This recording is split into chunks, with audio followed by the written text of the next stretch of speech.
Aussie researchers believe they've unlocked one of the mysteries of Britain's ancient Stonehenge, the origin of the centrepiece of the 5,000-year-old monument. An advanced AI system has just completed its analysis of the 5,000-year-old Stonehenge, which we have until now considered merely a mysterious circle of stones, and the results have caused a seaquake in the world of archaeology.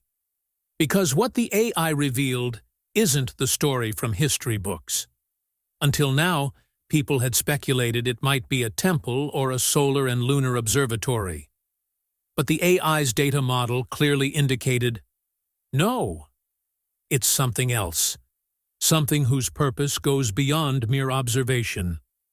By combining geological surveys, ancient excavation records, astronomical models, and thousands of reports, the AI discovered a pattern that almost always escapes human attention. And this pattern revealed another frightening fact. Stonehenge isn't alone. But there are many ancient sites around the world that are in some kind of alignment, as if there's a larger network, a system, a hidden design. The question now is no longer who built Stonehenge. The real question is, why was it built? And if it's not just a monument, then what was it built to do? Listen carefully. The connection revealed in the final part of this video will leave you with one question. Have we been misunderstanding Stonehenge all along? AI hasn't provided any theories. It simply provided patterns. And those patterns seem to be the most dangerous. Before we continue, please subscribe to the channel to be the first to see more videos like this. For years, a major debate raged. How did these massive stones of Stonehenge arrive here? Some argued that humans must have labored to bring them here, while many scientists believed they must have arrived on their own, aided by glaciers, meaning it was either the result of human intention or nature at play. But now, this debate is almost over.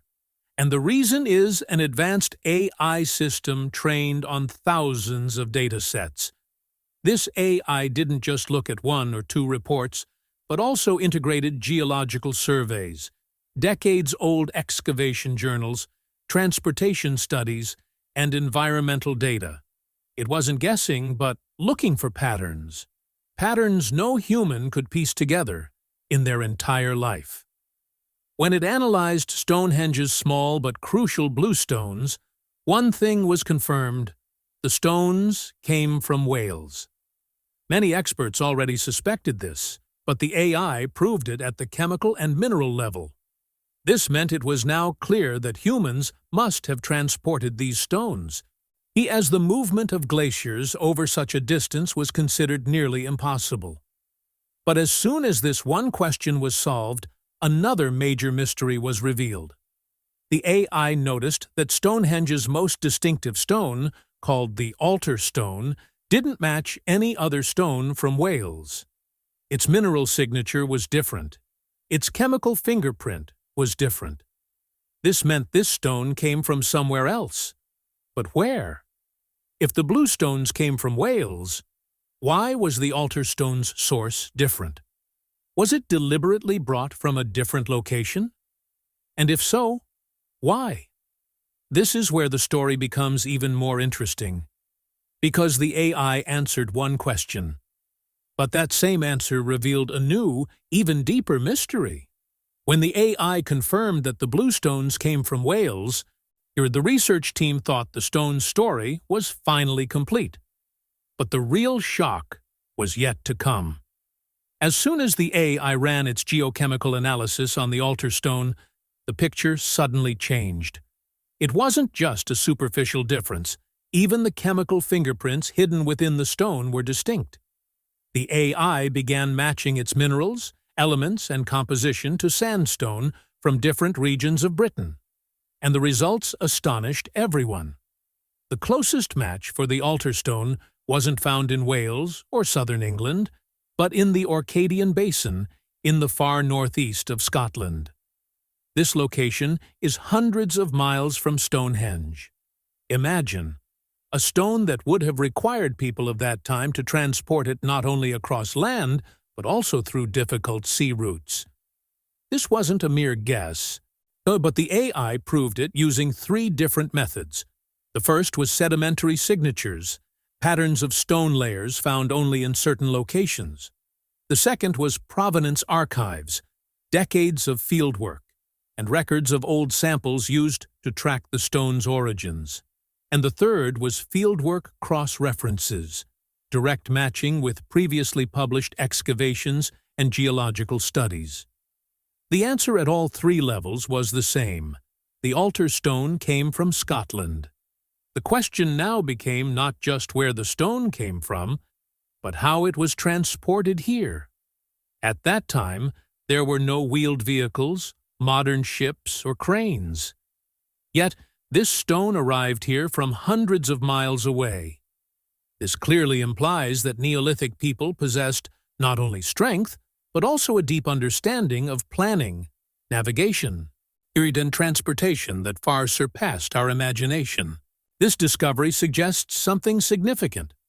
The construction of Stonehenge was not a simple local project, but part of an advanced transportation system. Perhaps the people of that time understood sea routes, tides, and long-distance logistics.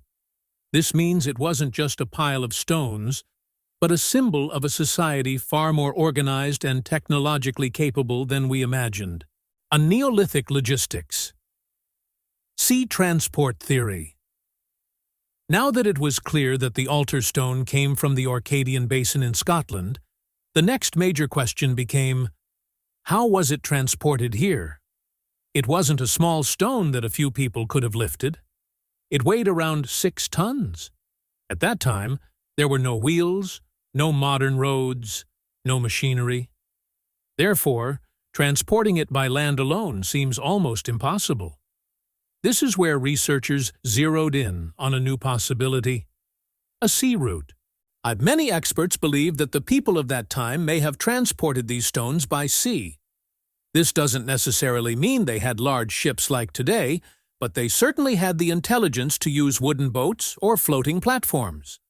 Dr. Robert Aker called this discovery surprising, because if this stone truly came from Scotland, then transporting it would have required not just strength, but also meticulous planning.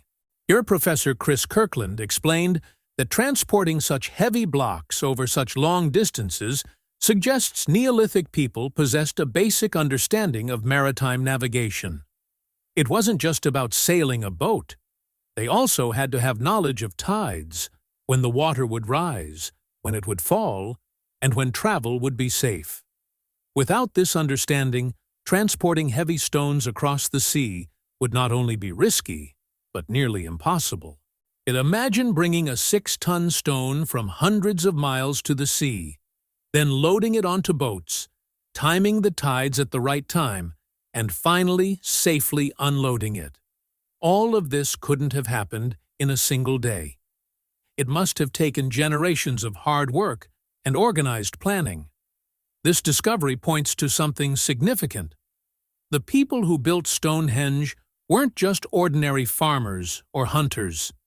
They possessed the ability to understand nature, plan routes, and transport resources across vast distances.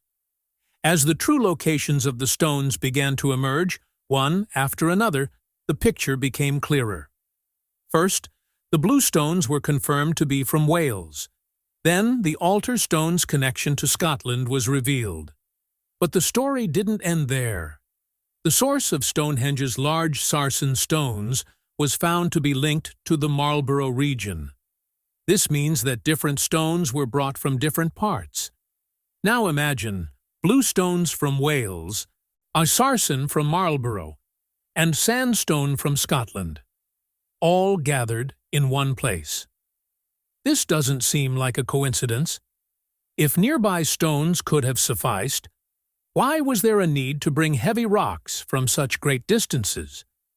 This reveals another important point. There must have been some kind of contact between the different regions of Britain at that time. This means that people weren't confined to their own regions. Perhaps there were trade routes between them, or at least an understanding of the exchange of resources. Researcher Richard Bevins explained this in very simple terms. According to him, when they identified the chemical fingerprints of these stones, it became clear that this wasn't just local construction. It's a sign of a society that was able to connect different regions. This isn't just a matter of travel or transportation.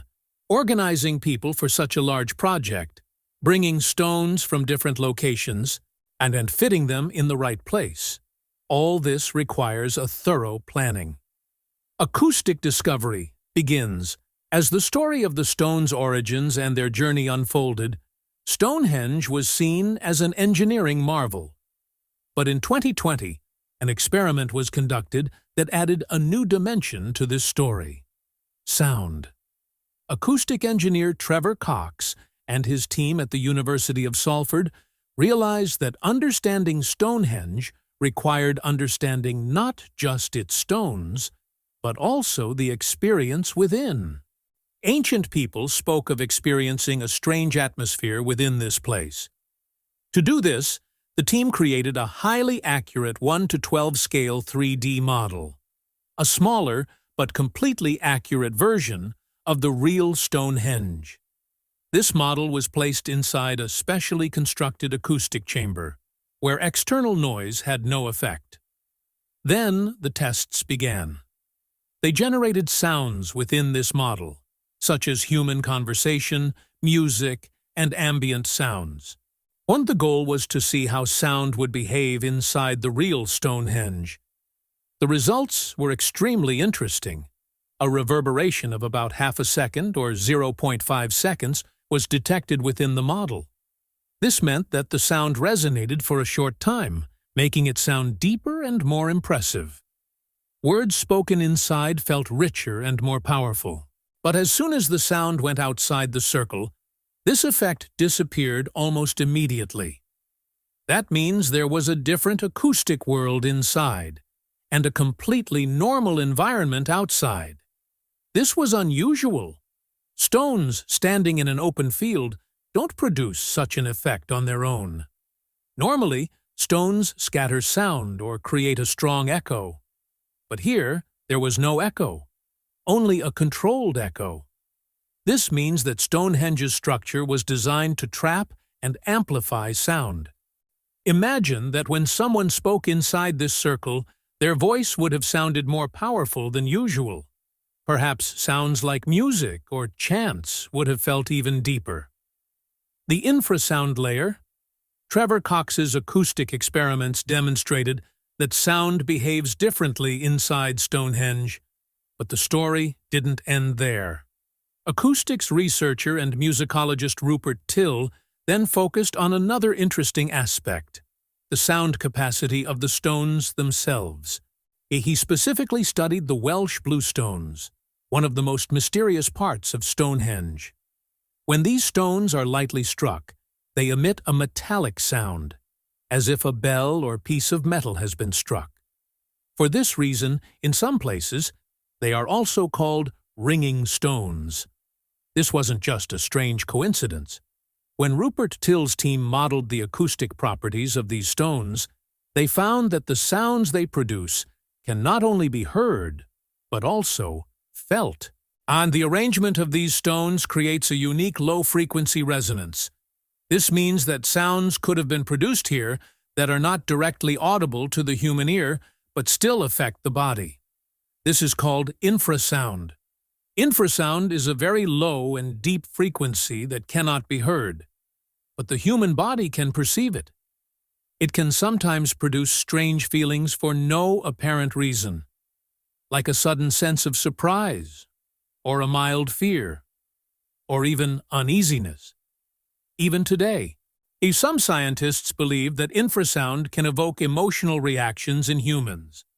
If such low-frequency vibrations were produced inside Stonehenge, people present there would have felt something unusual, as if an invisible force was surrounding them. This experience may have seemed divine or supernatural to the people of that time. And that is the most important thing. If this effect was created intentionally, It could mean that Stonehenge was used not just to amplify sound, but also to influence people's emotions. Eye pattern recognition, machine hypothesis. What had been revealed so far had already undermined the idea that Stonehenge was solely a religious or cultural site.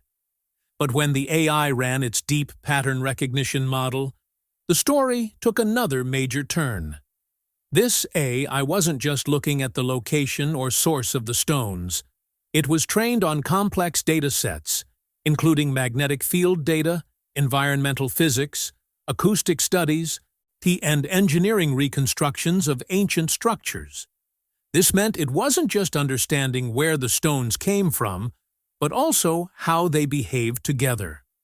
When all this information was processed together, an interesting pattern emerged. The different characteristics of the Stonehenge stones, such as their mineral content, sound response, and magnetic properties, appeared to be interconnected, just as the different parts of a machine work together. This didn't seem like a mere coincidence, and the AI found that when stones brought from different locations were placed in a specific arrangement, their combined behavior resembled an engineered system. That is, each stone was unique, but when placed together, they reacted as a cohesive structure. This reveals an important point.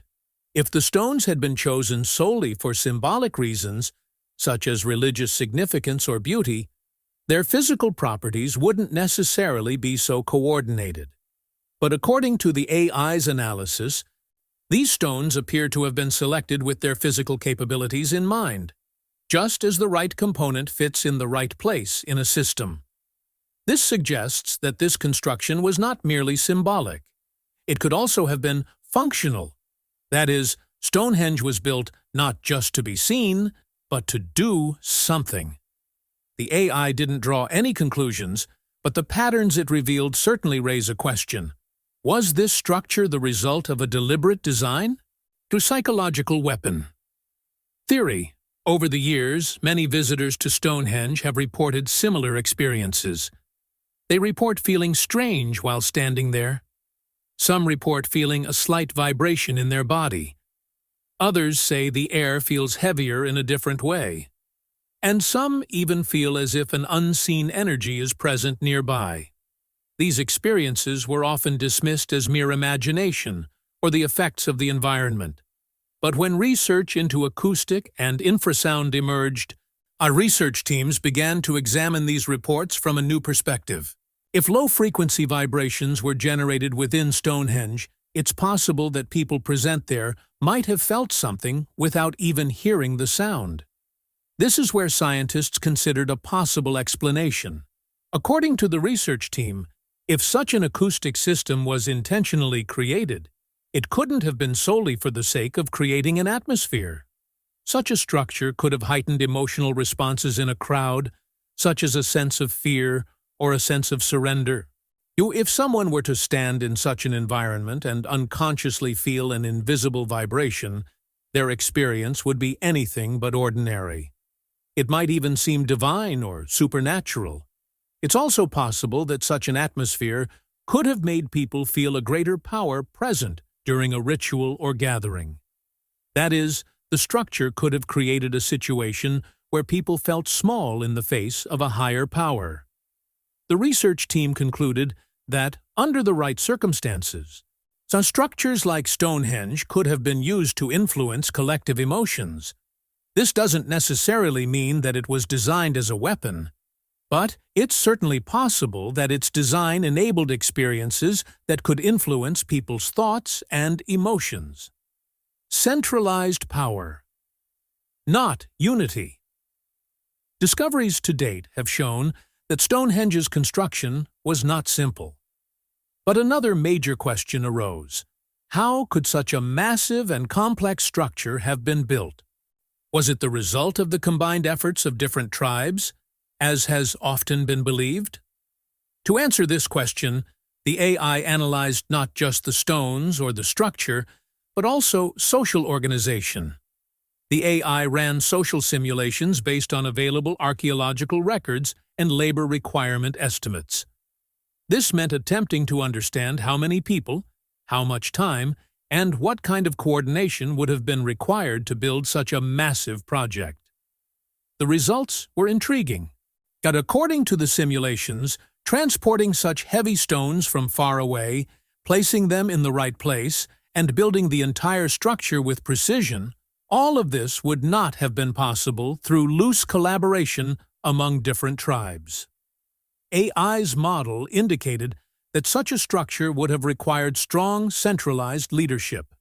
That is, a group or system capable of directing and organizing large numbers of people over a long period of time. And this weakens the possibility that it was simply a mass public effort.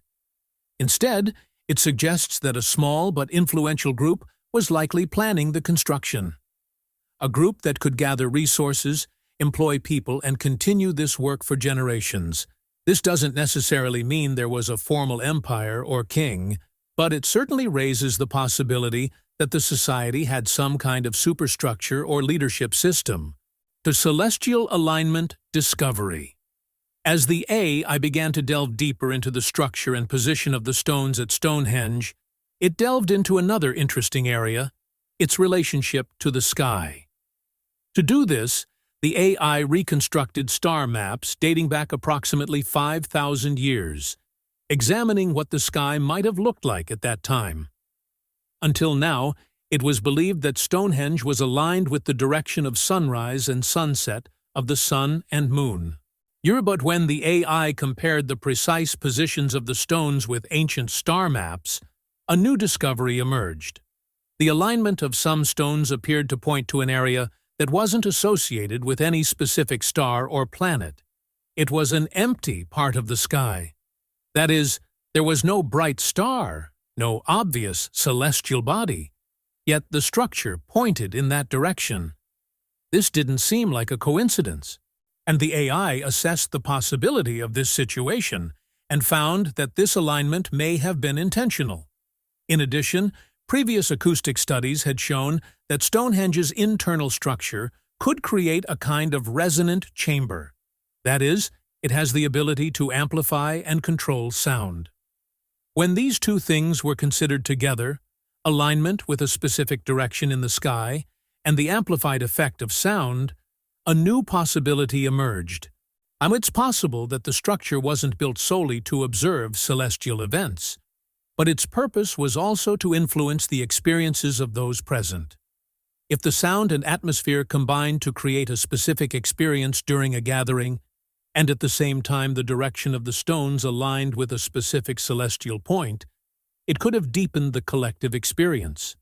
During the year 2024 to 2025, a very special astronomical event called a major lunar standstill will occur.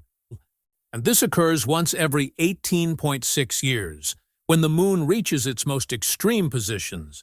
That is, it rises and sets at points on the horizon where it is never visible on a normal day. This opportunity was crucial for scientists because this provided a real opportunity to investigate whether Stonehenge was built to track these extreme positions of the moon. Researchers from Oxford, Leicester, and Bournemouth universities conducted a detailed study of Stonehenge. This work was done in collaboration with English Heritage and the Royal Astronomical Society. Dr. Fabio Silva of Bournemouth University reported that from February 2024 to November 2025, the moon appears to align with Stonehenge's station stones twice a month. But the station stones are 4 large stones that form a rectangular arrangement around the main circle. The long axis of these stones coincides with the moon's most extreme southern position, visible during lunar standstill. Professor Clive Ruggles of the University of Leicester also called this alignment significant. According to him, there has been debate for years about whether this arrangement was intentional, and this recent observation strengthens that possibility.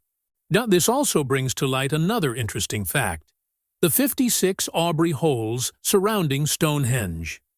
These are depressions in the soil, many of which have been found to contain cremation remains. Their location also coincides with the moon's southern rising points. especially during standstills. Furthermore, some cremation sites have been found southeast of Stonehenge, where wooden pillars have been suspected near 3 depressions, and their alignment also appears to be linked to the Moon's peak position. Political architecture theory. In December 2024, new research again changed the way we view Stonehenge. This time, the discussion wasn't just about engineering, sound, or astronomical alignment, but about society and politics. UCL archaeologist Mike Parker Pearson proposed a different view in his study. According to him, Stonehenge wasn't built solely for religious or scientific purposes. Rather, it may have been a unification monument, a symbol of unity. Their research indicates that major social changes were taking place in the British Isles at that time. New populations were arriving, and contact with other parts of Europe, such as present-day Germany and the Netherlands, was increasing. These contacts were accompanied by cultural and genetic changes.